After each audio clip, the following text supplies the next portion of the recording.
ఒకటేందంటే guys మనకి ఈ tantric ట్రెడిషన్‌ల బలులనేటివి జరుగుతుండే అనమాట. అండ్ అట్లనే త్రేతాయుగం, ద్వాపరయుగం టైంలో కొన్ని యాగాలు ఉంటుండే అనమాట. కొన్ని హోమాలు అవి జేసినప్పుడు బలులనేటివి ఇస్తుండే అనమాట.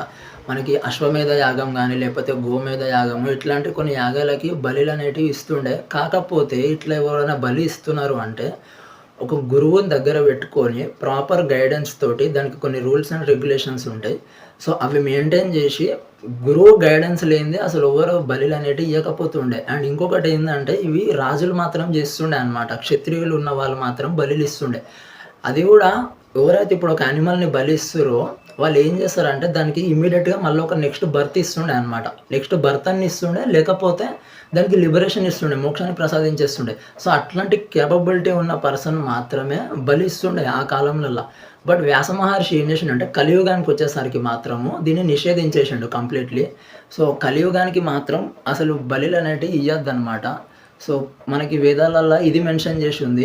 ఇంకొకటి శ్రీ విద్యా సాంప్రదాయంలో ఏముందంటే, ఒక నల్ల పిల్లిని బలివ్వండి, ఒక దున్నపోతుని బలివ్వండి, ఒక మేకపోతుని బలివ్వండి అని జెప్పేసి ఉంది. అంటే దాన్ని సింబాలిక్‌గా జెప్పిరనమాట. అంటే నల్ల పిల్లిని దొంగ బుద్ధికి సంకేతంగా జెప్పిర్రు. నీలో ఉన్న దొంగ బుద్ధి ఇడిచిపెట్టేసేయి అమ్మవారి దగ్గర అని జెప్పేసి. అండ్ ఇంకొకటి దున్నపోతునేమో పిరికితనానికి ఇచ్చినారనమాట. పిరికితనాన్ని ఇడిచిపెట్టేసేయి అమ్మవారి దగ్గర. ఈ శరీరం నేను గాదు, మైండ్ నేను గాదు, ఒకరోజు ఈ శరీరాన్ని ఇడిచిపెట్టేసేస్తా అన్నది దృష్టిలో పెట్టుకొని ఆ చావు భయాన్ని ఎప్పుడైతే తీసేస్తామో అప్పుడే మోక్షాన్ని పొందగలుగుతారు మనిషి.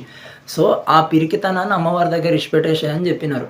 ఇంకొకటేంది గొర్రెపోతేమో మూర్ఖత్వానికి బలనమాట. ఆ మూర్ఖత్వాన్ని అమ్మవారి దగ్గర ఇడిచిపెట్టేసేయి అని జెప్పిర్రు. సో, ఇది కొంచెం రాంగ్‌గా పోర్ట్రేట్ అయ్యి, ఇది అట్లా డైరెక్ట్ వాటినే బలి ఇచ్చుకుంటా వచ్చినారనమాట. సో, మీరు పురాణాలు మొత్తం చెక్ జేసినా మీకు ఇంతే కనబడతది. ఇంకెక్కడ ఏం మెన్షన్ జేసి లేదు బలిల గురించి. సో, ఇంకొకటేందంటే ట్రైబల్స్ వాళ్ళ కల్చర్ నుంచి చూసుకుంటే వాళ్ళు అడవిలో ఉండేటోళ్ళు, వేటాడి మాంసం తినేటోళ్ళు. మాకేదైతే ఉందో అదే మీకు పెడుతున్నామమ్మా అని జెప్పేసి అట్లా వాళ్ళు అట్లా పెట్టుకుంటూ వచ్చినారు గానీ, ఖచ్చితంగా ఇయ్యాలని ఏం గాదది.